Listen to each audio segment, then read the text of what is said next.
हम शिया किसके, हम नौकर किसके, हम नौकर किसके, ये जान फिदा है, ये जान फिदा है, माँ बाप फिदा है, माँ बाप फिदा है, औलाद फिदा है। बड़ी खबर यह है कि खालिद खुर्शीद साहब, जिनका ताल्लुक तहरीक इंसाफ से है, तहरीक इंसाफ की गिलगित बल्तिस्तान में एक अहम तरीन शख्सियत है, बड़ी दिलेर बहादुर शख्सियत है, बड़े जबरदस्त किस्म के ये नौजवान पॉलिटिशियन है जीबी के, उनके ऊपर अटैक हुआ है और तक जिम्मेदार मियां साहब खुद हैं। ठीक, मैं मियां साहब की आप रिफॉर्म्स के हवाले से उन्होंने बहुत से अच्छे इकदाम किए हैं, इसमें कोई शक नहीं। गिलगित बल्तिस्तान के हवाले से पहले ही खबरें बहुत बुरी आ रही थीं, तशवीशनाक आ रही थीं, लेकिन अब एक और खबर आई है जिसने सबको हिला कर रख दिया है।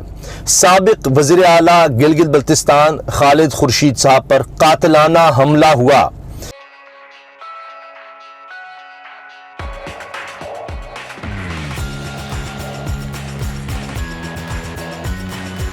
बड़ा शदीद नौयत का अटैक हुआ है, रुकावट डालकर उनकी गाड़ी को रोका गया, इंतखाबी मुहिम में जा रहे थे और चारों तरफ से गोलियां मारी गई हैं। खालिद खुर्शीद बच गए हैं, लेकिन उनकी गाड़ी को शीशे तोड़े गए हैं और गोलियां मारी गई हैं। हालात बड़े खराब हैं गिलगित बल्तिस्तान के अंदर और खालिद खुर्शीद की हुकूमत वहां पर गिराई गई थी। दिन दहाड़े वहां पर रिजीम चेंज की गई थी, दिन दहाड़े खालिद खुर्शीद का बाजू मरोड़कर उनकी हुकूमत गिराई गई थी। अगले दिन जब वोटिंग होनी थी तो पुलिस पहुंच गई थी, ताले लगे थे और उसके बाद एक बाकायदे से मौका मुहैया किया था, माहौल बनाया गया था ताकि खालिद खुर्शीद को वहां पर गिराया जाए और खालिद खुर्शीद की हुकूमत, तहरीक इंसाफ की हुकूमत जीबी में जबरदस्ती गिराई गई। अभी भी गिलगित बल्तिस्तान के हालात खराब है, अभी भी वहां पर शदीद तरीन प्रोटेस्ट हो रहे हैं, एहतजाज हो रहे हैं, बहुत सारी और भी बातें हो रही हैं जो कि बहुत ज्यादा खौफनाक है। हमारा उसकी नजरें गिलगित बल्तिस्तान के ऊपर है, वो जीबी के जरिए बहुत ज्यादा खेलता है और हमने उसे मौका नहीं देना, किसी भी सूरत मौका नहीं देना। ये जीबी के लोगों की जिम्मेदारी है, पूरे पाकिस्तान की जिम्मेदारी है कि दुश्मन इस सारी सूरत हाल का फायदा किसी भी तौर पर ना उठाए। लेकिन खुदा ना खास्ता अगर खालिद खुर्शीद के ऊपर जो ये अटैक हुआ है, अगर ये कामयाब हो जाता, खुदा ना खास्ता, तो फिर सोचें सूरत हाल क्या होती, चीजें बहुत ज्यादा खराब होती। अल्लाह ताला जीबी के ऊपर रहम करे, खालिद खुर्शीद के ऊपर रहम करे, अल्लाह ताला पूरे पाकिस्तान के ऊपर रहम करे। दूसरी खबर यह है कि परवेज इलाही साहब, जिनके बारे में अमजद रफीक साहब जो जज हैं लाहौर हाईकोर्ट के, जिन्होंने कहा था, बाकायदा जिम्मेदारी लगाई थी कि जनाब परवेज इलाही साहब को उंगली पकड़कर घर तक छोड़कर आए, उन्होंने परवेज इलाही साहब को बाकायदे से मुआवनत की, यानी फैसिलिटेशन की कि उन्हें उठाया जाए और उसके बाद अटक जेल में शिफ्ट किया जाए। अब खबरें आ रही हैं, चूंकि अमजद रफीक साहब ने यह कहा था कि कल के दिन परवेज इलाही साहब को अटक जेल से बाजियाब करवाकर यहां पर पहुंचाएं, मेरे सामने पेश करें।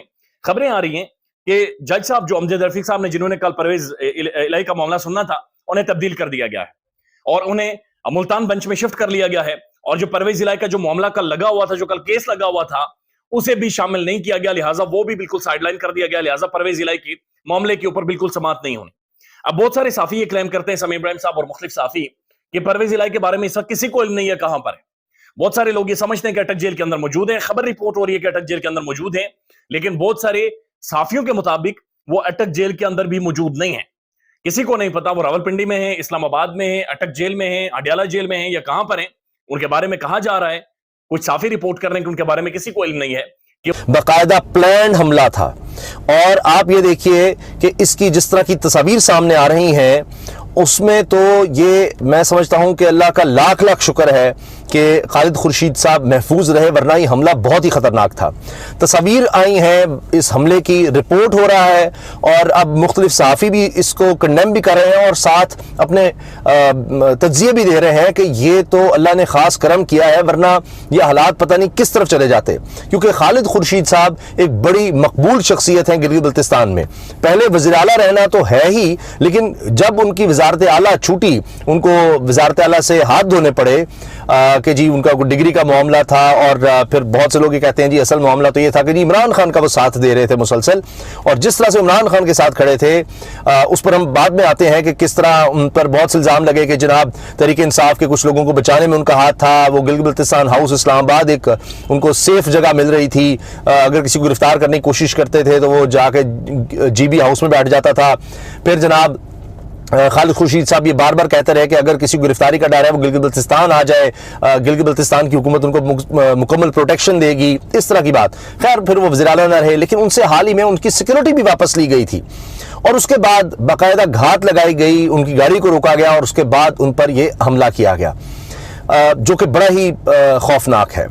अब आप ये देखें कि खालिद खुर्शीद साहब के ऊपर होने वाले हमले के हवाले से खुरासान डायरी हो, दीगर साफ़ी हो, वो सब इस पर रिपोर्ट कर रहे हैं। इसमें जनाब खुरासान डायरी ने जो बात बताई है उसमें वो कहते हैं जी, vehicle carrying former chief minister and president Pakistan Tehreek Insaf Gilgit Baltistan came under attack during by election campaign, कि ये गिलगित बल्तिस्तान के सदर हैं तहरीक इंसाफ के और साबिक वज़ीर आला हैं गिलगित बल्तिस्तान में, इन पर इलेक्शन कैंपेन के दौरान हमला किया गया। अब इलेक्शन कैंपेन के हवाले से इनके अगर आप देखें वीडियोस को, इनकी वीडियोस को, तो उसमें नजर आता है कि लोग तो ऐसे इन पर फूल की पत्तियां निछावर कर रहे हैं कि शायद ये पहले कभी इतने मकबूल नहीं थे जितने अब हैं।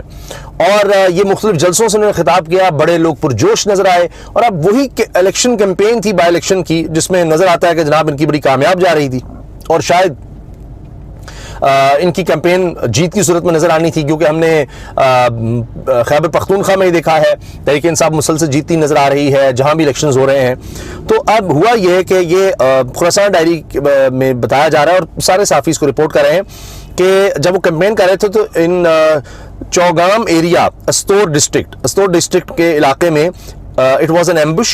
They had blocked road. Firing started as soon as his vehicle stopped. एक एम्बुश था, यानी उनकी गाड़ी को रुकावट खड़ी की गई थी, जिसकी वजह से उनकी गाड़ी रुकी और उसके बाद वहां पर जैसी गाड़ी रुकी तो फायरिंग शुरू कर दी गई।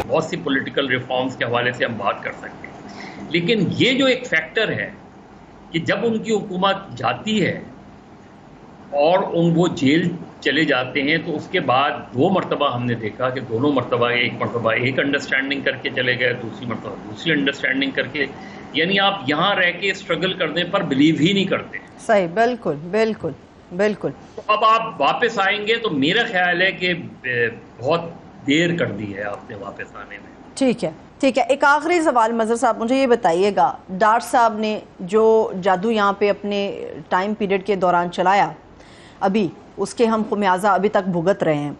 डार साहब कहते हैं कि जी कौम ने अगर मुझे दोबारा से मौका दिया तो इंशाल्लाह 3-4 साल में पाकिस्तान को खुशहाली की शाहराह पर डाल देंगे। इस पे आपका तज़किया चाहिए। जी, उन्होंने डाला ना खुशहाली पर, हम सबको खुशहाली पर तो क्या डालते, वो लोगों को खुदकुशियों पे मजबूर कर दिया। तो अगर वो चाहते हैं कि पाकिस्तान में मज़ीद खुदकुशियाँ ना हों तो बेहतर है कि वो वहीं रहें। और उन्होंने मिफ्ता इस्माइल के राह में रुकावट डाली। मिफ्ता इस्माइल अच्छी पॉलिसी चला रहे थे, गलत पॉलिसी चला रहे थे, लेकिन इससे बेहतर पॉलिसी थी जो इसहाक डार ने। सही, इसहाक डार ने जिस तरीके से पाकिस्तान को तबाह किया है इन 6, 7, 8 महीनों में जिससे में वो रहे हैं, मिफ्ता इस्माइल का उस पीरियड को देख लें और इसहाक डार के इस पीरियड को देख लें, और ख़ुद मुस्लिम लीग नून में अगर कोई रैशनल लोग हैं तो वो ख़ुद देख के जो मिफ्ता इस्माइल को उन्होंने पार्टी से जिस तरीके से बेदखल किया है, देखें कि मिफ्ता इस्माइल का वो पीरियड कोई अच्छा पीरियड, ऐसा कोई आइडियल पीरियड नहीं था। वो पीरियड देख लें और इसहाक डार के 6 महीने देख लें और ख़ुद फैसला कर ले मुस्लिम लीग नून कि क्या इसहाक डार को कभी पाकिस्तान का फाइनेंस मिनिस्टर होना चाहिए या नहीं होना चाहिए। उन्हें अकाउंटेबल ज़रूर करना चाहिए, उन्हें बुला के अकाउंटेबल ज़रूर करना चाहिए। बिल्कुल बिल्कुल।